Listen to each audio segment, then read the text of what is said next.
Perdón. Además de esto, quería contarles que, por supuesto, como siempre, estas actividades están organizadas en conjunto por el IAE, la Escuela de Negocios de la Universidad Austral, el Instituto de Ciencias para la Familia y el Hospital Universitario Austral. Así que, bueno, en la unión de nosotros tres es que salen estas actividades.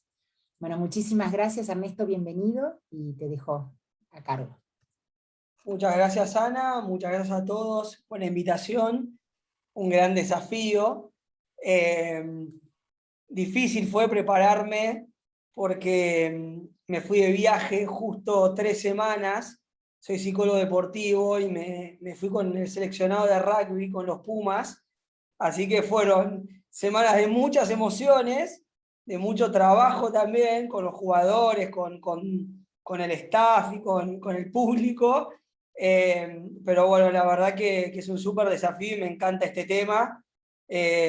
No soy ni siquiera experto como para decir que manejo este tema, pero por mi experiencia y demás, la verdad que es un tema que me gusta mucho y me va a encantar que lo debatamos y que lo pongamos arriba de la mesa. Yo voy a compartir ahora unas diapositivas y voy a minimizar la parte de la pantalla, pero bueno, espero que si alguien me quiere hacer una pregunta o interrumpir, está abierto, si digo algo muy rápido o algo por el estilo, y también, pero voy a minimizar, así veo también la presentación y veo lo que ustedes van viendo. Así que voy a empezar a compartir ahora.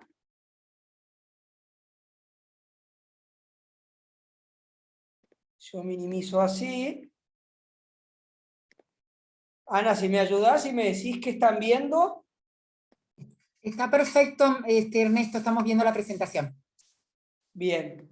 Bueno, voy a hablar un rato de lo que es el yo y mis emociones, tratando de favorecer y de abrir el juego a las emociones y a entender lo que son y lo que hacen adentro de nosotros, o lo que nos piden que hagamos cuando están adentro nuestro, y también para favorecer el autoconocimiento, que es una de las claves para lo que es la inteligencia emocional y manejar las emociones, así como lo que es la toma de decisiones y bueno, tratar de andar por la vida logrando el mayor bienestar posible. Si nosotros pensamos en emociones, lo podemos definir como un estado sistémico de la persona que incluye 4 componentes, o sea, un aspecto fisiológico, algo que pasa dentro mío, un aspecto mental, un aspecto impulsivo, o sea, una acción o algo que me nace impulsivamente desde mis emociones, porque mi cerebro me lo pide, porque mi cuerpo se prepara para actuar, ya sea defenderse o atacar, según lo que estoy sintiendo, según lo que estoy viviendo, y también un comportamiento esperado. Pero cuando hablo de un sistema, claramente la emoción, al ser sistémica, es algo complejo, es algo que es multifactorial, que tiene muchos componentes, y como todo sistema que funciona, cada una de las partes del sistema repercute en otros y se retroalimenta. Entonces, cuando yo estoy sintiendo una emoción y esa emoción está generando un pensamiento o un pensamiento está generando una emoción, lo que piense va a validar o no lo que siento, o lo que piense lo puede maximizar. ¿Sí? Es como pensar en tratar de diferir lo que es lo que me pasa cuando llego a mi casa con lo que pasó con mi trabajo, lo que viene pasando en mi familia, lo que pasa en el país o en el contexto. Al ser personas que estamos, digamos, de una manera multicausalizados por las cosas, cualquier parte del sistema retroalimenta y afecta a la otra. Entonces yo cuando cambio un pensamiento puedo llegar a cambiar un estado emocional y puedo cambiar un comportamiento. Pero es importante esto de la retroalimentación. Entonces, ¿qué es esto de componente fisiológico? Bueno, estamos hablando de un componente somático. Hay algo que está pasando dentro de mi cuerpo, hay algo que está pasando en mi cerebro, que puede ser mi estado de alerta, que puede ser una activación corporal. Todos sabemos que cuando estamos enojados, nuestro corazón late más rápido y nos preparamos para luchar o para huir. Y también cuando tenemos miedo nos pasa eso. Entonces hay un componente somático, un componente corporal cuando yo vivo una emoción. Pero también hay un impulso. Hay algo a hacer o hay algo a no hacer. ¿Sí? No hacer puede ser no luchar, algo a hacer puede ser escapar, evitar o no ir a un lugar o a un evento porque mi emoción me dice que es peligroso, que la puedo pasar mal, que hay gente ahí que no quiere que vaya o algo por el estilo. También un componente mental asociado a un pensamiento, pero también asociado a ciertas creencias. Si nosotros pensamos en las emociones y hacemos un viaje a nuestra familia o a nuestra infancia, bueno, hay ciertas creencias que están asociadas a emociones. Está bien sentir alegría, está mal sentir enojo, está mal expresar la ira hay que contenerla, el enojo hay que dejarlo afuera de mi casa cuando llego del trabajo. Entonces tenemos un montón de creencias y sistemas de creencias los cuales estamos aferrados, que también son parte de nuestras emociones y que por supuesto repercuten en la expresión de esa emocionalidad.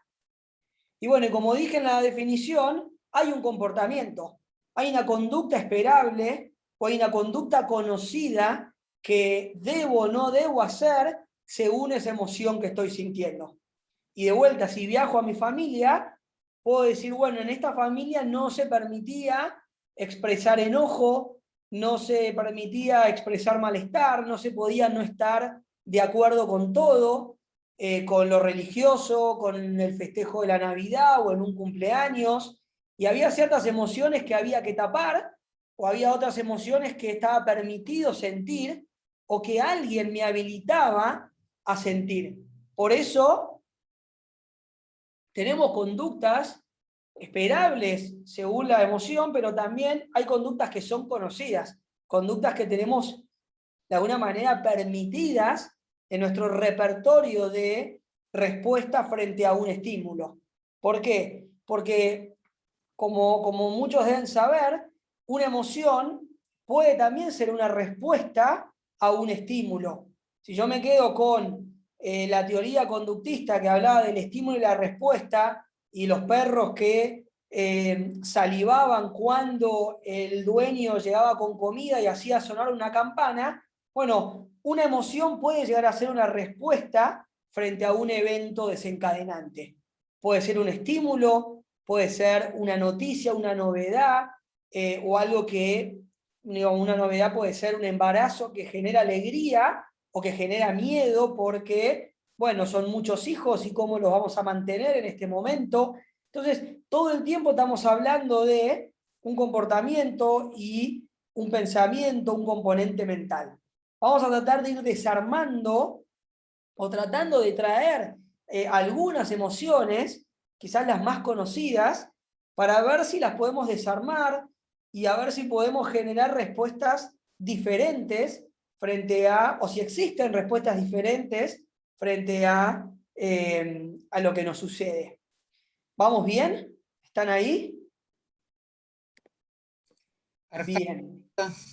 Perfecto, Ernesto. Bueno, entonces, ¿qué nos pasa cuando nos encontramos dentro de nosotros con una emoción? O sea, ¿qué hacemos o qué solemos hacer cuando estamos frente a algo emocional?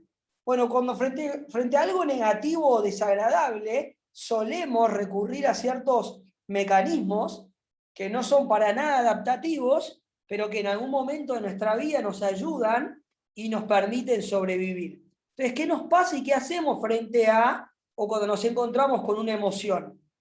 ¿Sí? O sea, ¿cómo solemos responder a las emociones? Solemos responder de tres maneras diferentes. ¿Sí? La mente, cuando se topa con una emoción desagradable, ¿qué es lo que hace? La suprime.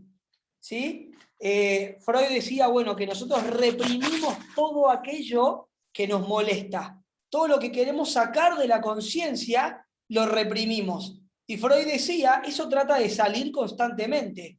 Trata de salir en forma de síntomas, trata de salir en forma de sueños, trata de salir en forma de chistes.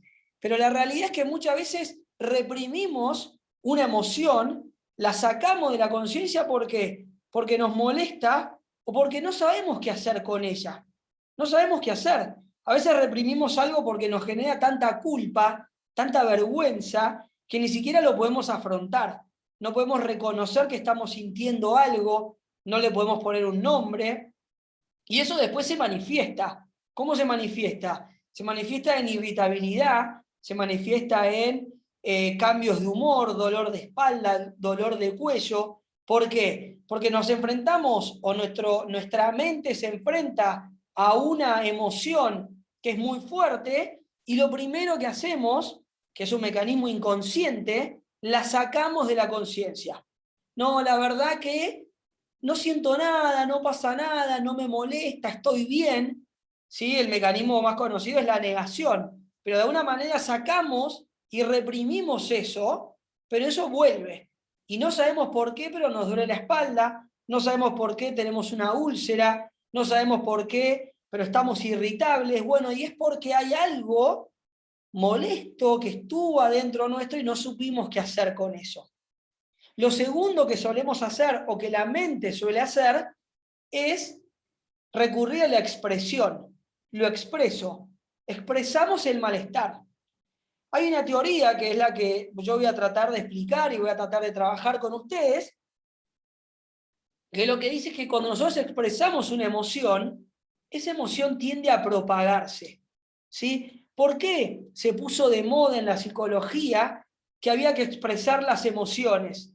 Justamente porque así como Freud había dicho, todo lo reprimido trata de salir y lo que no sale se transforma en una neurosis y somos todos neuróticos, la interpretación que se hizo de ese pensamiento, de esa teoría fue, entonces hay que hacer lo contrario.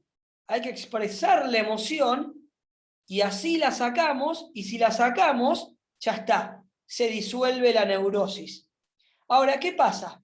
Si yo trato de llevar esto a la evidencia y digo, bueno, pero al final, si yo expreso una emoción, de a poquito se tiende a propagar. ¿Y por qué?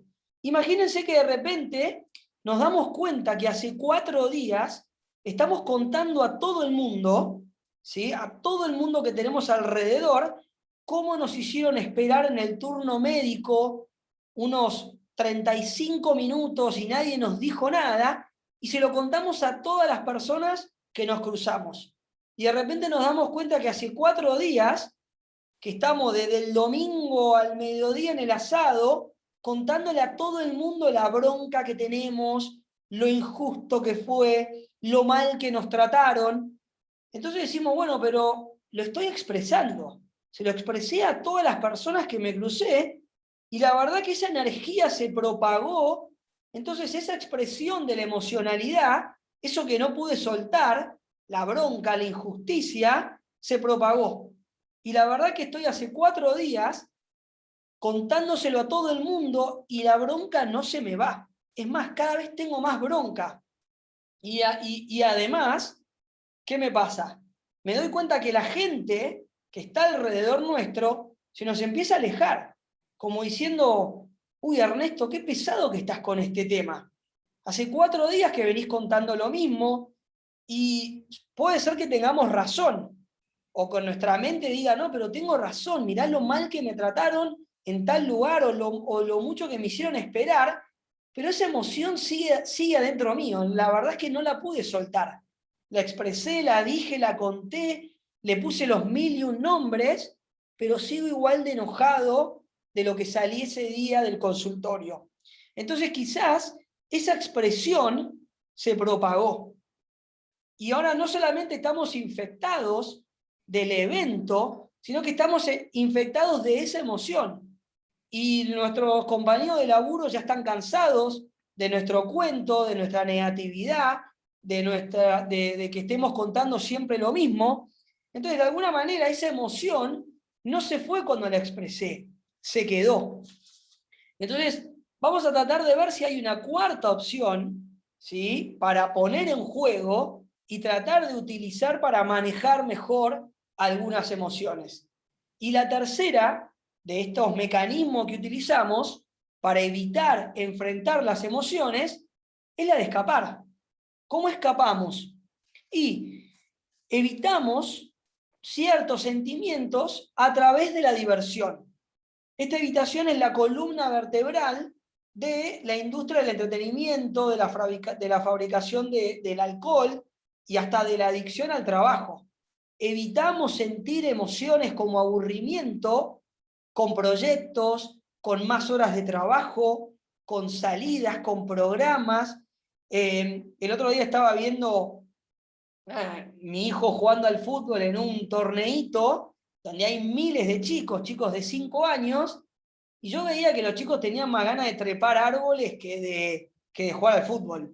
Y de los 20 que estaban adentro de la cancha, había 6 chicos con ganas de jugar y 14 que querían trepar árboles, tomar Gatorade, y estaban disfrazados de futbolistas jugando.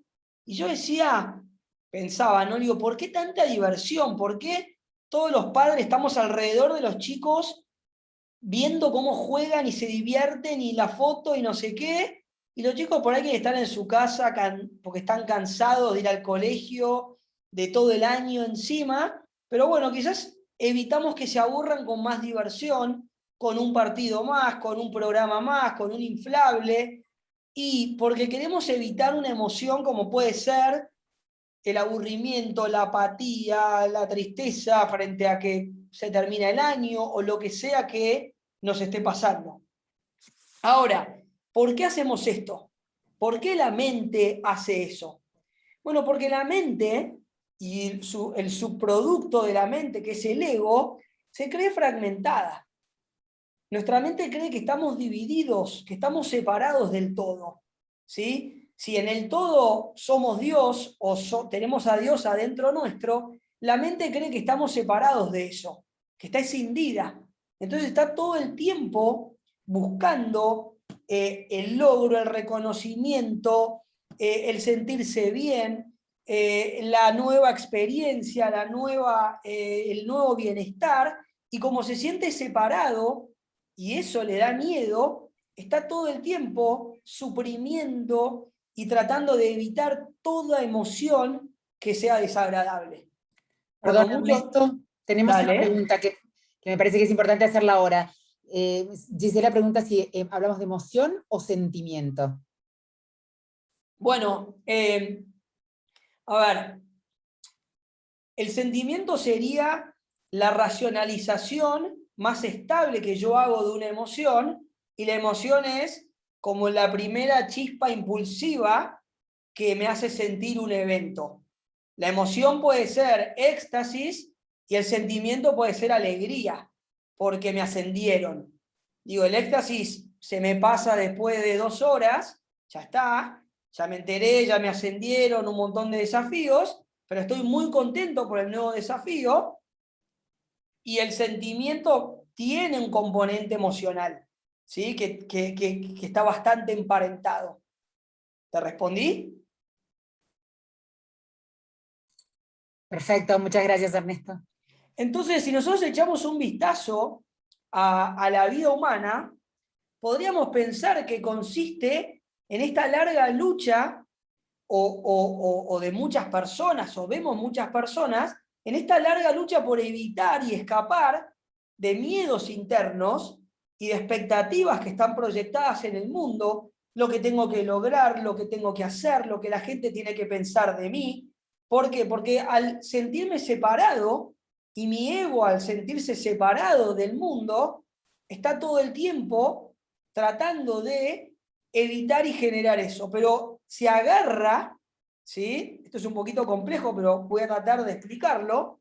La mente utiliza las emociones como principal método de supervivencia, ¿sí? Utiliza el componente emocional como repertorio y hasta como información para sobrevivir.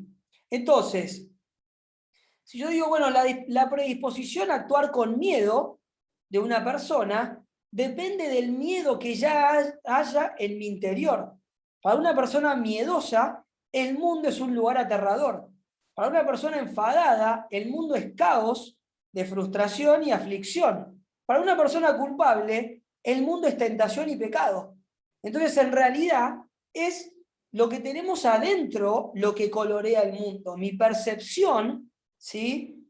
Lo que yo percibo en el mundo, o lo que mi mente percibe en el mundo, es caos, es pecado, es peligro, pero porque el peligro ya está dentro mío, porque se me activa la amígdala, porque se me activa un peligro anterior que encuentro muy emparentado a no tener plata, a irme de vacaciones y dejar mi casa con el vecino. Entonces, el modo de actuar, el comportamiento que yo tengo, termina siendo coloreado por lo que yo ya tengo adentro. Entonces, si yo no tengo un conocimiento de mis emociones y puedo de alguna manera nombrarlo y puedo entender lo que hace adentro mío, termino creyendo que el mundo es aterrador, que el mundo es caótico, que el mundo es peligroso o que el mundo es tentación, porque en realidad la tentación ya está dentro mío. Y yo veo todo con esos ojos. Mi percepción me nubla, ¿sí? Mi percepción colorea el mundo. Entonces todo lo que siento, en realidad ya estaba dentro mío. Y no es que mis amigos no me dan bola, o en el trabajo no reconocen mi esfuerzo, o mi mujer no ve todo lo que hago por la familia, sino que eso ya estaba dentro mío. Y mi mente lo único que hace es encontrar la pequeña información que confirme lo que yo ya siento adentro, o lo que a mí y mis creencias me hacen sentir adentro. ¿Me explico? Entonces, si nosotros pensamos las emociones y tratamos de ver las emociones como energía, podríamos decir que a cada emoción le corresponde un nivel de energía o un nivel de conciencia. Eso significa que a menor nivel de conciencia, la emoción más daño le hace, ¿sí?, a la cantidad de energía que yo tengo disponible. Ahora vamos a ver un gráfico. Entonces, si nosotros pensamos en una persona iluminada, Jesús, Buda, donde el nivel de energía es 1000, ¿sí?, tiene mucha energía disponible, no hay miedo, no hay angustia, porque la persona está completa, está iluminada, ¿sí?, y emocionalmente está completo y no tiene un ego que le esté todo el tiempo pidiendo logros. Ese nivel de energía lo ayuda a actuar con un montón de libertad. Y si pensamos en la vergüenza, que es el nivel más bajo de energía, en realidad el nivel más bajo es la depresión, pero si pensamos en el nivel de energía que tiene la vergüenza, que es 20, la diferencia. Entonces, este es un libro que yo les puedo pasar que se llama Dejar ir, del doctor David Hawking, que explica toda esta teoría que yo estoy tratando de contarles, pero lo que dice básicamente es que mis emociones tienen un componente energético que a mí me llevan a pensar y a sentir un montón de cosas. Entonces, si yo estoy en un nivel de energía bajo, ¿sí?, un nivel de emoción que es desagradable y que no quiero sentir y que seguramente trate de reprimir o negar, sienta depresión, sienta vergüenza, culpa, apatía, angustia, sufrimiento. ¿Sí? A medida que la escala del nivel de conciencia y la energía va subiendo, yo siento miedo, deseo, ira, orgullo, coraje, voluntad. Fíjense en esta imagen que a medida que las emociones van subiendo en la flecha, ¿sí?, voy teniendo más energía y me voy topando con emociones, ¿sí?, que a mí me hacen sentir mejor. Yo siempre les digo a mis pacientes, prefiero que estés enojado a que estés triste. Prefiero que estés enojado a que sientas culpa, porque la culpa tiene un nivel de energía bajo. Y si yo pienso en una emoción que me lleva a sentir o a pensar yo puedo, que me llevan a tener un razonamiento del yo sé que puedo, seguramente esté más determinado, más entusiasmado, me sienta con más valor que si estoy deprimido, apático, vergonzoso. ¿Sí? ¿Cómo caracterizan este nivel de energía? Y con este nivel de energía, ¿qué suelo decir? ¿Cuál es el razonamiento? No aguanto más. Soy un perdedor. ¿A quién le importa? No sirvo, no vale la pena. Menos poder, menos abundancia. Hasta económicamente, la gente que siente vergüenza y que siente que no me merezco lo que tengo, no me merezco esta oportunidad, tiene menos abundancia que la persona que aceptó lo que es, que acepta las fallas, que acepta las debilidades, que convive con la vulnerabilidad. Entonces, a medida que voy soltando una y entendiendo lo que cada emoción hace en mí, empiezo a tocar el coraje. ¿Por qué el coraje está subrayado? Porque el coraje es el punto crítico, esto lo voy a decir más adelante, pero es el punto crítico donde se da el cambio de energía. Yo en un ratito voy a volver acá. Entonces, vamos a ir a la emoción que menos energía tiene, que tiene que ver con la vergüenza. Y pongo la imagen del chimpancé. ¿Por qué? Porque los chimpancés sienten vergüenza ante la mirada del otro. Si se les cae algo, si están en un zoológico o en un laboratorio y hacen algo que les sale mal, sienten la humillación. ¿Sí? La humillación, que es una de las características fundamentales de la vergüenza, me hunden. Digamos, no quiero estar ahí. La mirada del otro me penetra y me hiere. Cuando yo soy una persona que mi pensamiento me dice que el otro espera que yo tenga tal título y logre tantas cosas, cuando eso no me sale, no tengo el auto que creo que tengo que tener, no tengo la novia que creo que tendría que tener, o no juego el deporte en donde tendría que jugar, me da vergüenza contarlo. Me da vergüenza contar que me fue mal en un examen, que no estudié, que me dio fiaca o que me copié y me agarraron. ¿Por qué? Porque siento una humillación. Tradicionalmente, la vergüenza está acompañada o estaba acompañada de merezco el destierro, merezco lo peor. La mirada del otro, en este contexto, pensemos en nuestros hijos, que están constantemente evaluados por la sociedad, por el vecino, por la familia, por el hermano, pero también por las redes sociales. ¿Cuántos seguidores tenés? ¿Con cuánta gente interactuás? ¿Por qué un influencer tiene tanta cantidad de seguidores y además interactúa y además tiene una exposición?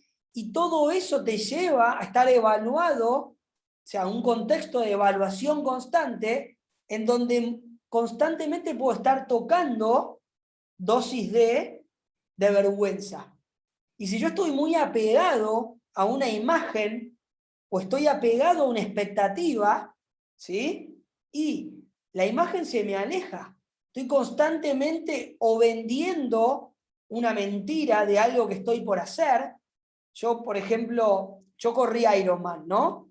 El Ironman es una carrera que son un montón de kilómetros, es una carrera bastante difícil, lleva mucho tiempo entrenarlo, y después de correr la primera vez, pasó un tiempo y todo el mundo esperaba que yo corra otro, y esperaba que yo siga flaco y fibroso y musculoso y entrenando y que me vean correr. Y la verdad que cada vez que alguien venía y me decía, che, pero no vas a volver a correr uno y a tratar de correr el mundial. Uy, sí, la verdad que estaría buenísimo el mundial, sí. Y yo después te decía, yo quiero eso. ¿Y por qué me da vergüenza decir que ahora estoy pesando 5 kilos más, que ya no soy el de antes, que tengo mi energía puesta en otra cosa? Y porque la mirada del otro estaba ahí. Y cuando yo corrí un Ironman, ni siquiera había redes sociales. Imagínense lo viejo que estoy. Pero esa cantidad de energía me lleva a, o la depresión, ya nada importa, no sirvo, no valgo, o si lo puedo soltar, puedo descubrir algo nuevo adentro mío, que me dé más fuerza y que me lleve a una emoción que sea más adaptativa. ¿Qué pasa con la tristeza? ¿Qué pasa con la culpa? ¿Qué pasa con el miedo? Bueno, la tristeza está asociada a la pérdida, ¿sí? La tristeza está asociada a algo que perdí. Puedo haber perdido una imagen, puedo haber perdido un partido, puedo haber perdido un puesto en el trabajo. Y si yo estoy muy aferrado a esa imagen, cuando pierdo eso, ¿sí? Y pierdo ese apego, bueno, voy a sentir tristeza. Por eso el duelo tiene un componente de tristeza que es normal y que es adaptativo, hasta el punto donde yo me quedé aferrado a algo que ya no está. Entonces, yo puedo y merezco estar triste si tuve una pérdida real. Ahora, ¿qué pasa cuando el componente, de alguna manera el componente mental, se queda aferrado a esa pérdida? Yo no puedo salir de esa pérdida, yo no puedo ver algo nuevo, yo no puedo descubrir recursos que tengo porque me quedé sin trabajo o porque le dieron el puesto a otro compañero de laburo bueno, que tenía sus cosas y yo me aferré a esa expectativa y al no poder soltarla, puedo morir en ese intento, puedo morir en esa tristeza que me lleve a más impotencia, más apatía, más depresión. ¿Sí? También la tristeza está asociada a la responsabilidad. Soy responsable de eso que perdí. Fue mi culpa. Lo perdí por mi culpa. Debería haber estudiado, me debería haber preparado más. Cuando era adolescente tendría que haber estudiado, tendría que haberme esforzado. Entonces, de vuelta, la tristeza me lleva a la culpa, en donde merezco un castigo. La culpa te está todo el tiempo pensando en el castigo y en la condena. Soy culpable. ¿Sí? La fantasía de castigo que abastece a la ira, ¿sí? A la rabia. ¿Y qué hace la culpa? La culpa se está reciclando todo el tiempo. Encuentra culpables, porque no soy tan inteligente, porque no me dan tantas oportunidades, porque la vida es injusta conmigo. Entonces me condeno. Pase lo que pase, siento culpa. Debería estar estudiando, debería estar aprovechando el tiempo, debería estar en otro lugar a esta edad. A esta edad me debería estar retirando, ya debería tener mi vida solucionada. Entonces, el debo, el tengo, agigantan una expectativa que también va a tener que ver con el ego, pero también agigantan la culpa. Y la culpa me hunde. ¿Por qué? Porque me deja sin herramientas, no me deja ver. Se asocia a la tristeza y también se asocia al miedo. Como dije hace un ratito, el miedo, peligro, inquietud constante. ¿Sí? El miedo es el mejor amigo de la ansiedad. Hoy la ansiedad es casi el síntoma por excelencia. Hace como 25 años decían que en el 2020 la enfermedad mental por afano iba a ser la depresión, pero hoy, y con el coronavirus más todavía, la ansiedad le ganó. Tenemos más crisis de ansiedad, tenemos más pánico. ¿Por qué? Porque tenemos más miedo, porque estamos más aferrados a ciertas cosas, más aferrados a cierta estabilidad. Creemos que deberíamos tener una omnipotencia que puede con todo, y a más control, más descontrol, a más descontrol, más miedo tenemos. Pensemos en un chico de 20 años que tiene que elegir una carrera y está tratando de elegir una carrera que le vaya bien, que le dé económica, que tenga salida laboral, que además lo haga feliz, que además pueda mantener una familia y comprarse una casa en Argentina. Entonces, les agarra una crisis de ansiedad enorme por las expectativas, por la presión. Pero el miedo, ¿qué tiene?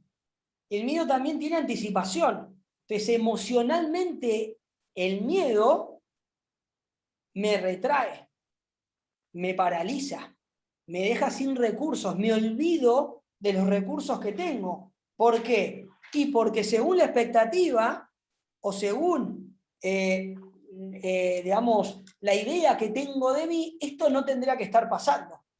Entonces, como yo tengo una expectativa de control, algo que no controlo, pienso que me va a aplastar, siento pánico, siento que no voy a poder y me paralizo.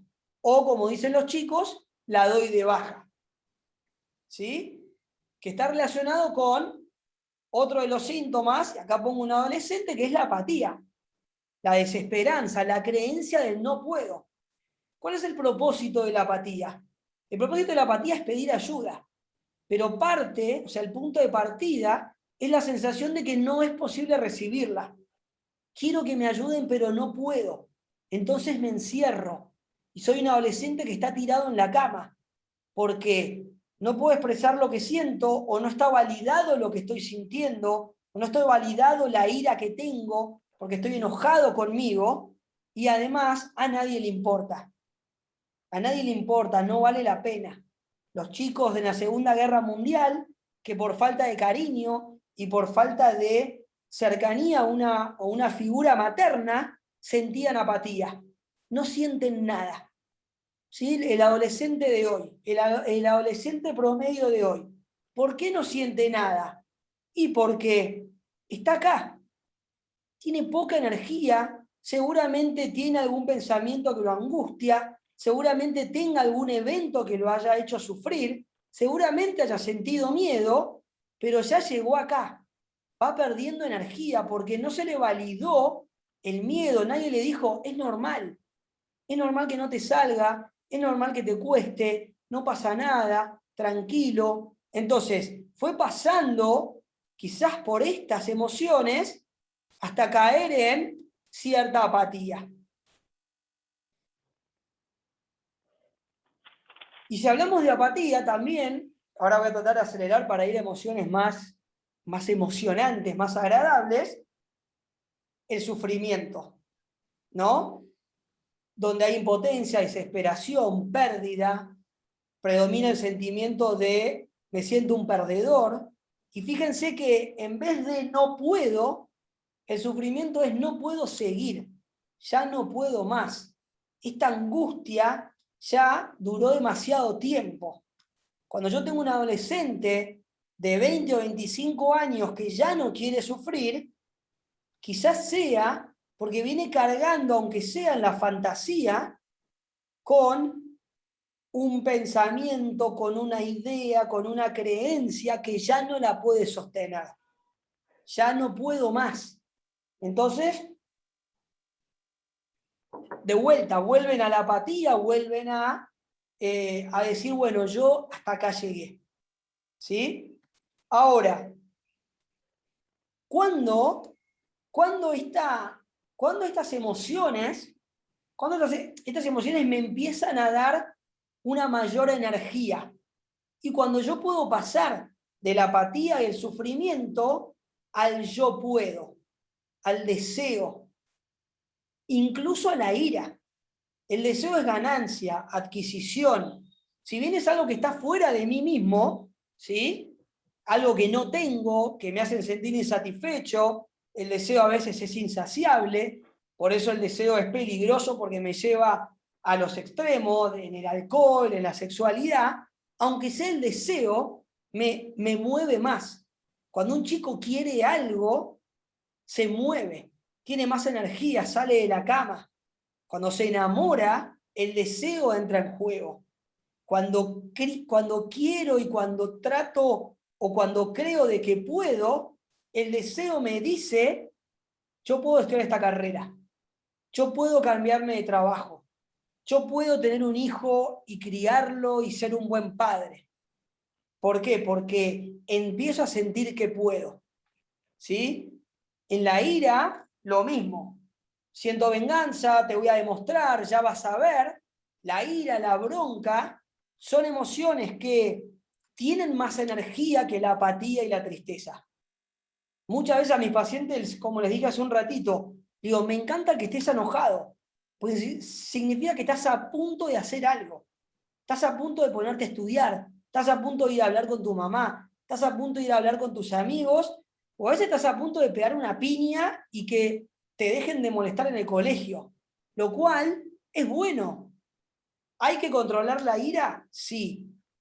¿La ira tiene que ser algo a expresar todo el tiempo? No necesariamente, pero cuando ya hay algo adentro mío que se está moviendo, significa que el yo ya está dispuesto a hacer algo.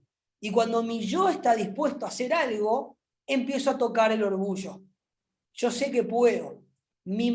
A veces el orgullo es egocéntrico, mi manera es la mejor, pero me lleva al movimiento.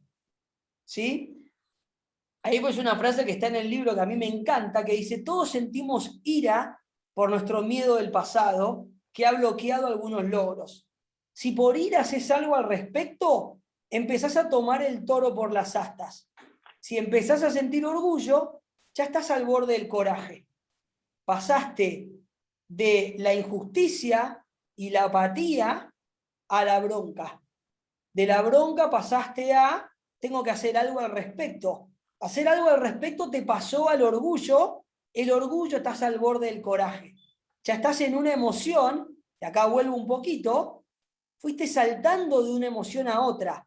Ya no tengo tanta vergüenza, es hora de hacerme nuevos amigos. Ya no tengo tanto miedo al fracaso, ya puedo volver a presentarme a este examen. Yo creo que lo puedo estudiar. Ya no tengo 19 años, ya tengo 21. Estoy preparado. Puedo volver a buscar trabajo. Puedo volver a casarme si mi mujer falleció. Ya no me creo que soy un viudo o una viuda que no tiene una segunda oportunidad. Ya dejé la angustia, la viví, la transité, la solté y ya puedo tocar el yo puedo. ¿Alguna pregunta? ¿Hay alguien ahí? Magdalena. No se le desactivó el micrófono nomás, Ernesto. Bien, sí. Entonces, estas emociones que sentimos, estos sentimientos, perdón, que nos invaden, porque nos invaden muchas veces, son el precio que pagamos por habernos conformado con nuestra pequeñez. Muchas veces lo que nos pasa es por haber sido programados y haber jugado a ser víctimas. Si dejamos de dar la autoridad a todos los pensamientos de la mente, vamos a ser más libres. Por eso la frase de Jesús, la verdad los hará libres. ¿Por qué? Porque muchas veces todas esas cosas que sentimos, bronca, tristeza, injusticia, angustia, es una parte de nuestro ego que está aferrado a cómo me pueden decir esto a mí, cómo me pueden hacer esto en esta empresa, cómo esta chica me va a dejar, cómo me bochan en este examen si yo... Y en realidad es mi ego aferrado a una idea, ¿sí? O mi ego aferrado a una creencia de que yo soy omnipotente, o a la autoridad que le damos a un evento.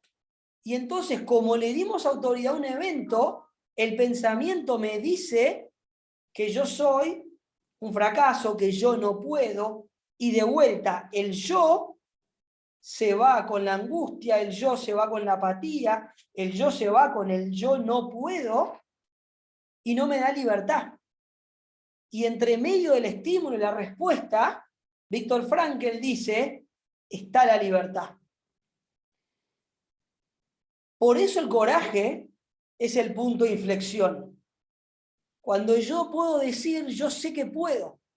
Ahora, la persona que tiene coraje está dispuesta a observar el miedo que ha inhibido el crecimiento, que ha inhibido nuestra vida. Todos hemos tenido miedo en algún momento de nuestra vida.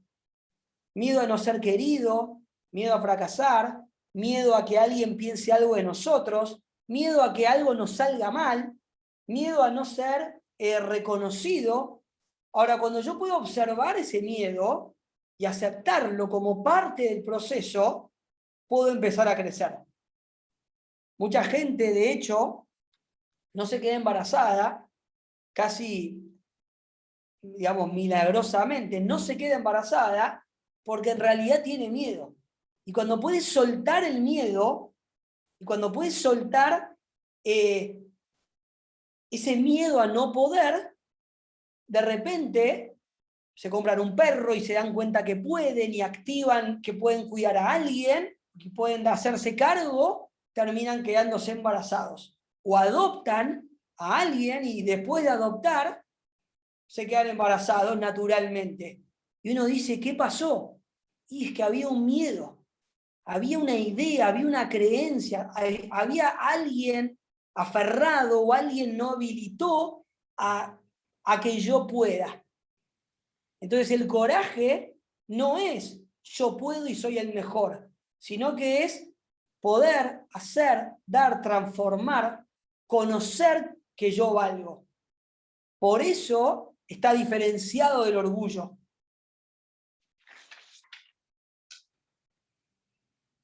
Entonces, si yo puedo dejar de culpar a otro, de permanecer en la impotencia, que me da bronca, que me da injusticia, que me pone en un lugar que no me gusta, pero que también en algún momento me puede haber funcionado, ¿sí? Quizás, no sé, cuando sentía angustia, mi mamá era mucho más amable conmigo, mis hermanos me cuidaban, mis amigos se ocupaban de mí. Cuando me lesioné deportivamente, mis entrenadores me llamaban y me visitaban y me daban bola. Bueno, cuando yo estuve en ese lugar de víctima, sentí una protección, pero que me dejó en ese lugar. Y le di autoridad a ese victimismo que me dejó en ese lugar de impotencia, donde siento autocompasión por mí mismo. Y cuando yo puedo dejar de escuchar la historia que me cuento, esa historia de que soy mejor que fulanito, o peor, o superior, o inferior, y todas las escalas económicas, sociales, de rendimiento, de comparación que tenemos constantemente, de seguidores en Instagram, acá por ahí estoy hablando más para chicos más chicos, pero cuando yo puedo dejar de escuchar esa historia y darle autoridad, puedo ser más libre. Me puedo encontrar con mi verdad, con mi verdadero talento, con mis verdaderos potenciales.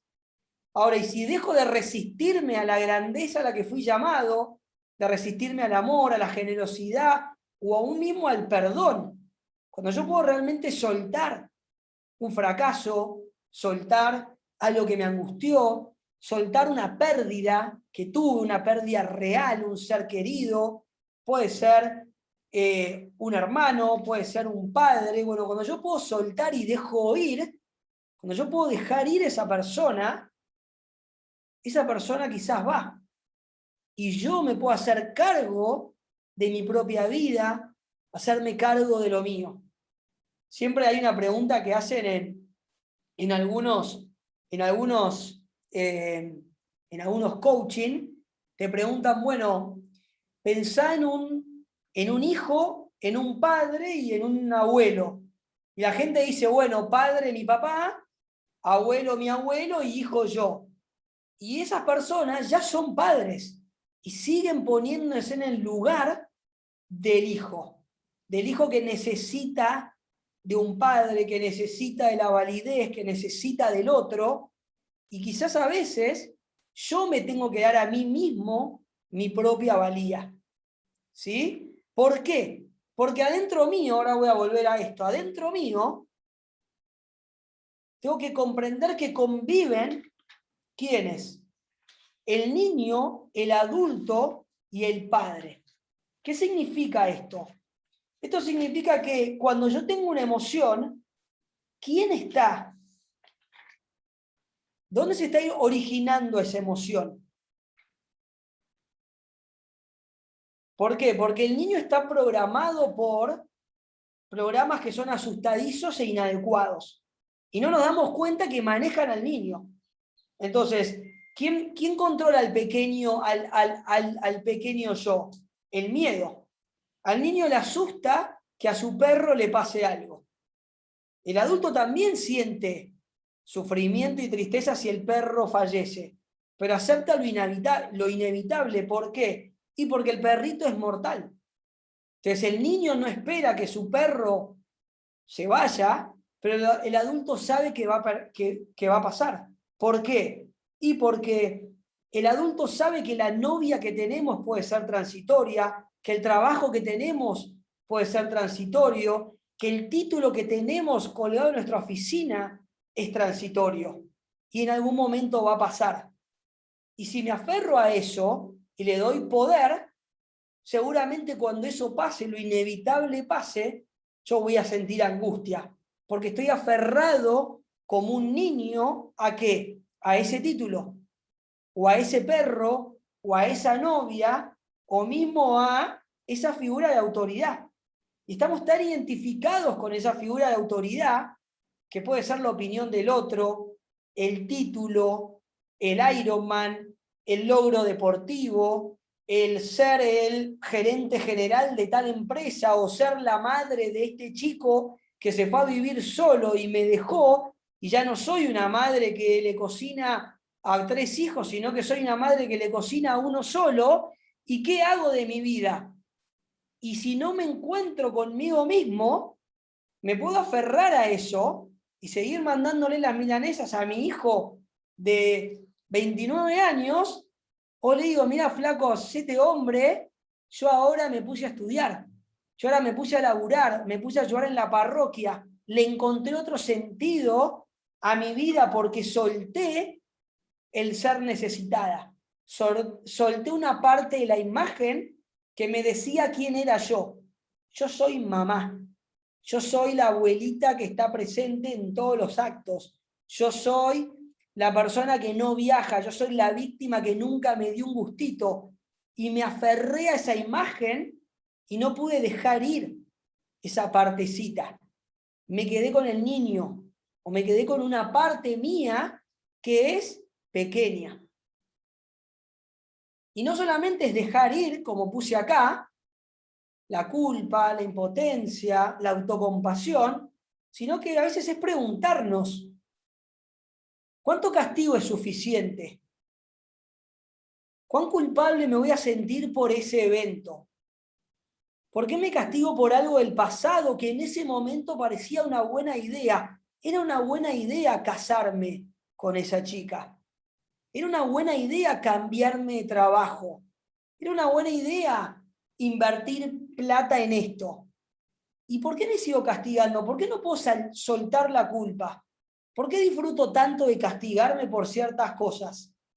¿Por qué me aferro a creencias rígidas de cómo deberían ser las cosas, cómo es el mundo, cómo deberían ser los demás, cómo debería ser mi jefe? ¿Por qué no puedo ser más libre y actuar con más libertad emocional y más libertad de pensamiento? Que no significa pienso cualquier cosa y caigo en un relativismo, sino que es, le doy a cada cosa su entidad. O sea, darle al César lo que es del César, darle a Dios lo que es de Dios. Más claro imposible. ¿Alguien me dijo alguna vez que era libre de elegir lo que pasa en mi mente? El contenido de lo que pasa en mi mente, la historia que me estoy contando. ¿Alguna vez alguien me dijo que era libre de pensar y de darle el contenido a mi mente? Y de cambiar escasez por abundancia, de cambiar culpa por alegría, de cambiar culpa o miedo por coraje y por aceptación. ¿Alguna vez me animé a transitar por emociones y sentimientos diferentes a los conocidos? Por sentirme más determinado, sentir entusiasmo, alegría, merecimiento, y no culpa, vergüenza. Me da culpa irme de vacaciones, me da culpa comprarme este par de zapatos, me da miedo que piense mi vecino que nos va mal porque nos mudamos, entonces quiero bueno, explicarle a todo el mundo que fue una decisión. ¿Me animo a soltar algún pensamiento, alguna creencia? Y acá para ir a 1000, porque me queda un minuto, algunas herramientas de autoconocimiento. ¿Me animo a identificar circuitos? ¿Atrapar pensamientos repetitivos? ¿Qué sentimiento básico he ignorado? Che, la verdad que me está yendo mal en el trabajo. ¿Qué sentimiento básico está ignorado? Y que me da impotencia, que me da vergüenza, que me da un poquito de culpa porque no venía bien. También me siento un poco responsable, pero también siento que acepto que esto era algo que podía pasar, que con la edad que tengo no tengo tanta fuerza, que acepto que otra empresa nos haya derrotado, nos haya quitado el cliente, que nos equivocamos y erramos a la estrategia, y acepto que erré. Entonces, cuando yo puedo dividir la emoción en más emociones, quizás alguna de las emociones las puedo soltar. Sí, me divorcié, pero solté la impotencia. Me da culpa por mis hijos, pero ya no me siento tan impotente porque la verdad que mi mujer ya no me quería, o mi marido ya estaba en otra, ya los valores estaban en la otra vereda, entonces era muy difícil hablar. Y la verdad que esto creo que fue lo mejor, y por ahí me equivoqué, pero de todas las emociones que tengo, alguna la dejo ir. ¿Qué pasa si pienso algo diferente? ¿Qué pasa si suelto alguna parte de esa emoción? Y por último, ¿cómo hago para cuidar mi espíritu?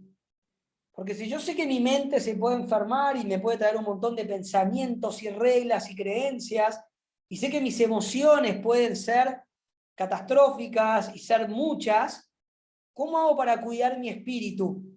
Bueno, puedo contemplar mi situación vital, puedo escribir, puedo volver a evaluar nuestras creencias, nuestras metas, nuestros valores y el rumbo de nuestra vida.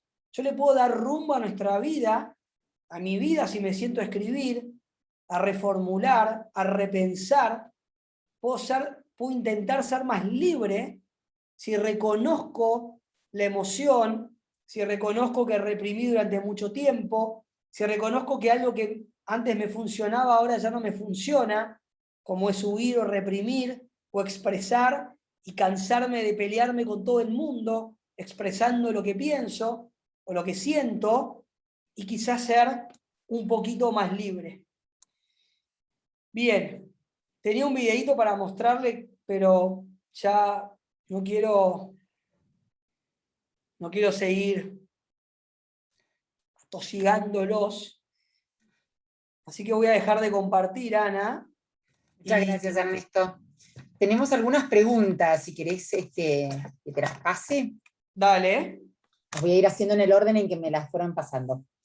La primera es, ¿las emociones positivas también tienden a propagarse? Totalmente, totalmente. El tema es que tengo que conectar con la intención. Si yo estoy contento o siento alegría y trato de forzar la alegría para que la gente crea que yo soy una persona alegre, empiezo a manipular la emoción, empiezo a forzarla y ya no es genuino, ya deja de ser genuina mi alegría, pasa a ser invasiva y pasa a ser hasta incómoda para los demás.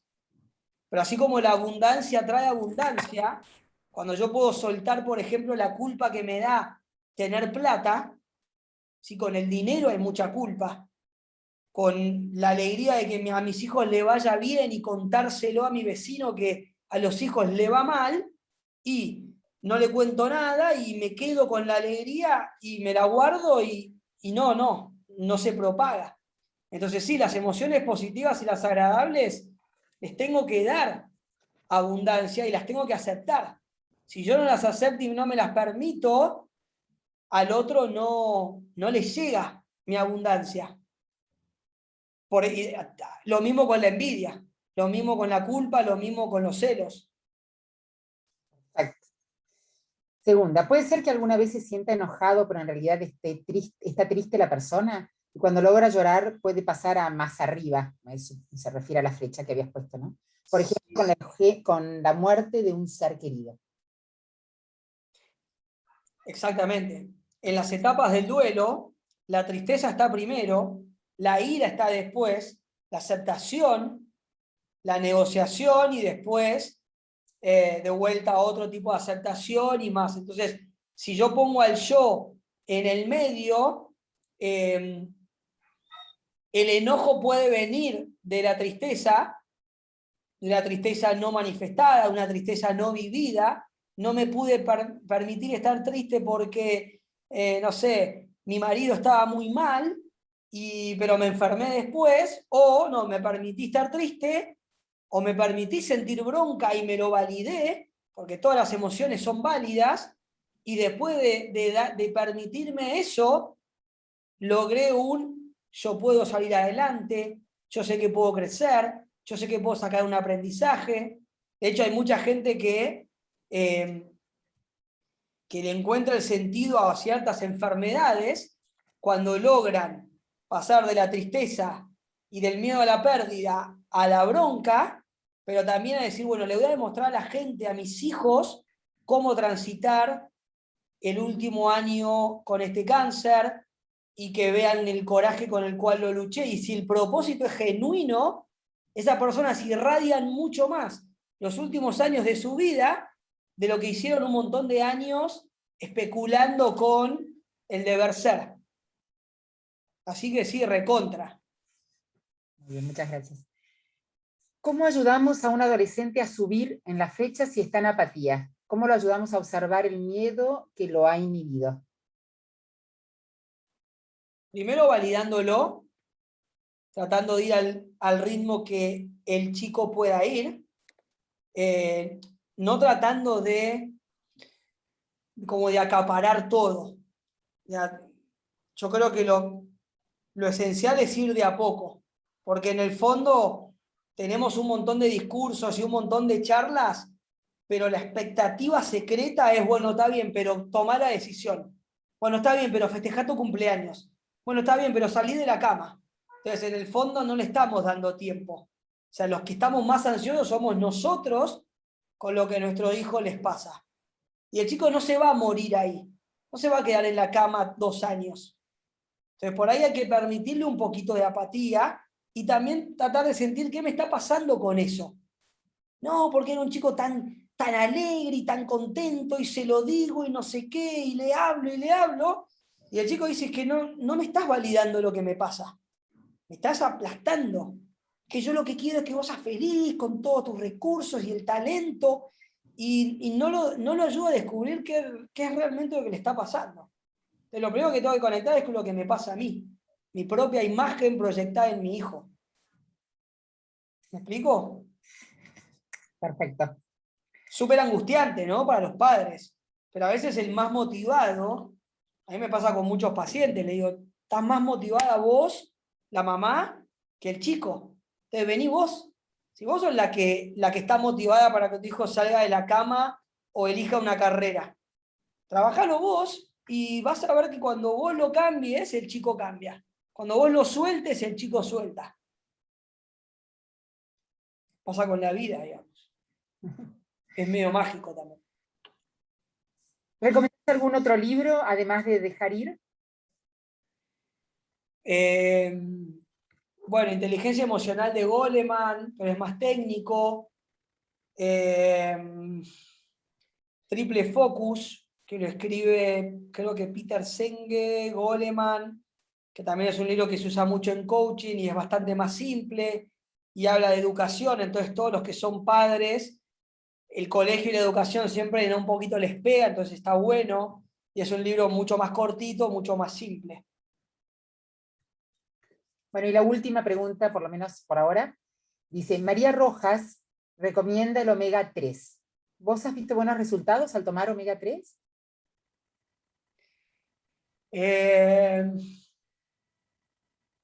A ver, no tengo evidencia para decir eso. Sí sé que la alimentación tiene mucho que ver con las emociones. Sé que el estrés que se genera estomacalmente, o sea, la flora intestinal y los intestinos tienen más o tienen la misma cantidad de neuronas emocionales y generan emociones, por eso nos duele la panza cuando estamos nerviosos, y la alimentación tiene que ver con eso. Entonces, tanto la respiración como la alimentación pueden generar cambios emocionales u hormonales, pero no tengo evidencia para decir eso. Si acá hay un médico que conteste él o ella, porque yo no tengo evidencia para afirmarlo. Acá surgieron dos preguntas más. Una, Claudia, no entiendo tu pregunta, si podés reformularla. ¿Y qué Las pasa? mujeres somos más emocionales. Ah, claro, tenés razón. ¿Y qué A pasa? ver, las mujeres tienen mucho más conexión con las emociones, quizás porque primero su cerebro está mucho más preparado para, digo, tiene mucho más instinto emocional materno de el llanto del niño y escucharlo y reconocerlo y estar en los detalles, y tiene un cerebro mucho más desarrollado para lo finito. Y también la mujer tiene más permitido socialmente la conexión emocional. Entonces los hombres que no lloran, como se decía hace 30 años, hoy por hoy yo creo que está bastante más superado, pero no creo que las mujeres sean naturalmente más emocionales. O sea, somos seres emocionales. Ahora, que la mujer se emocione más, o llore más, o tenga emociones que se vean más que la de los hombres, puede ser. Ahora, si yo hablo de ira, y bueno, entonces entre la ira y el llanto, por ahí las mujeres lloran más y los hombres se enojan más, pero son dos emociones, y sería decir, el hombre es emocional porque está recaliente y se agarra a trompadas en la calle, y las mujeres no. Pero bueno, es una emoción que el hombre tiene y la actúa. ¿Qué pasa cuando las emociones ya las somatizamos? Y estamos hablando de una represión que ya lleva tiempo y que el cuerpo dice, acá estoy, me duele la panza, estoy estresado, ya no aguanto, ya siento que no puedo. Lo que tengo que tratar de hacer, no me tengo que leer todos los libros, es tratar de transformar la emoción en un razonamiento. Es como decir, lo que siento es que no puedo, lo que siento es que ya no valgo, lo que siento es que ya no vale la pena, lo que sentís es que no. Entonces yo le traduzco a mi hijo, acá le hablo al adolescente o le hablo al niño, che, puede ser que lo que sientas es que tus amigos no quieren que vayas al cumpleaños, a mí me pasó, entonces se lo valido en una frase. Por eso el lenguaje emocional y la creatividad va a tener que ver con eso. Pero cuando lo somatizamos es que, bueno, sí, la emoción ya llegó al cuerpo y ya la represión ya no funciona. ¿La imaginación afecta a nuestras emociones? Sí, porque ahora en las neurociencias hay todo un debate, pero porque antes se pensaba que los pensamientos generaban emociones.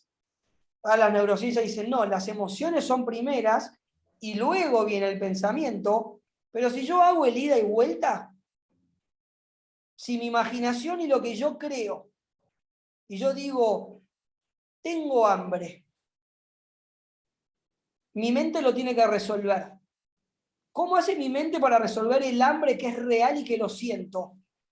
Voy a la esquina, compro un pollo, vengo a mi casa, lo cocino. Mi mente me ayudó a resolver un problema.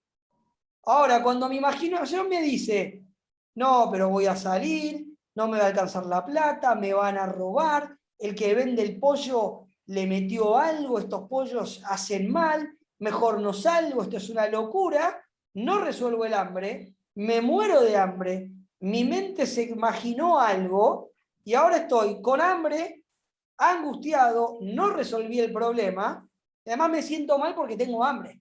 Entonces mi imaginación me llevó a sentir que yo no puedo resolver un problema porque soy un tarado, porque el mundo es muy peligroso, porque no me alcanza la plata y soy un fracasado que no tengo plata, y mi imaginación me llevó a que salía a la esquina y me mataban de un tiro, cuando en realidad quizás eso no sea real. Por eso lo primero que tengo que pensar es, ¿esto que me estoy imaginando es real? ¿Esto que me está diciendo la mente es real? Si me cambio de trabajo, ¿soy un fracasado? Si mi vecino cambia el auto, ¿es mejor que yo? Eduardo se ríe. ¿Cómo se hace la conexión entre la apatía y el miedo con el deseo y el orgullo? Buena pregunta. Me voy a quedar con el miedo. El miedo casi siempre frente a algo que no pasó. Entonces, si hay una parte de mi yo que se va con el miedo, yo le puedo decir a mi miedo, bueno, gracias por avisarme que hay un peligro, yo voy a tratar de tener cuidado, pero entre el peligro y las ganas que tengo de conocer a una chica, creo que me voy a arriesgar. O creo que me voy a arriesgar con una chica que no sea tan linda como fulanita, que me da mucho miedo y que es demasiado linda y demasiado lo que sea, y entonces puedo negociar con mi miedo y charlarle y tener una conversación y que me diga, bueno, pero si tengo miedo es que hay un peligro y que mi ego me está diciendo que no vaya, pero si me dice que no vaya es que quizás quiero ir, entonces quizás estaría bueno, y ahí empiezo a conectar con algo que quiero, y por ahí no quiero tanto, pero puedo querer un poquito y tratar de ir, y ahí ya empiezo a conectar con el deseo y a veces con el yo puedo. Lo que tengo que tratar de conectar es que el miedo no me lleve a, es un peligro irreparable, ni a, bueno, listo, soy un temerario, hago cualquiera y termino metiéndome en algo que yo todavía no tenía los recursos para solucionar. ¿Me expliqué? Perfectamente. Ernesto, contestamos una más y ya está, porque nos hemos pasado muchísimo, estamos abusando de tu tiempo y tu disponibilidad. En todo caso, si te parece, podrías dejar un dato de contacto por si alguien quisiera, bueno, hacerte alguna consulta, o si te parece bien. Bien, ¿cómo pongo mi mail ahí, por ejemplo? Por ejemplo, o si querés, sí, por ejemplo, poner tu mail en el chat. Bien. Bueno, estoy leyendo estrategias para trabajar las emociones con adultos mayores. Lo que veo me afecta, las películas me afectan, las series me afectan, soy muy sensible, eso es común.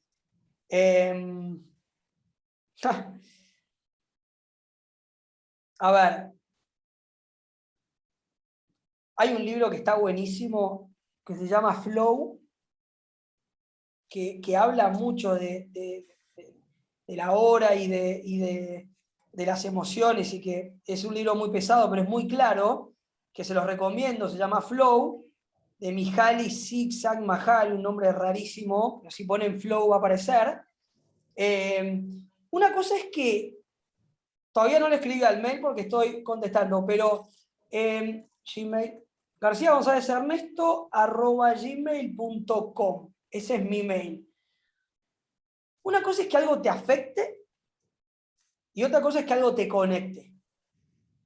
Si yo veo una película y eso me conecta, no creo que sea una persona muy sensible.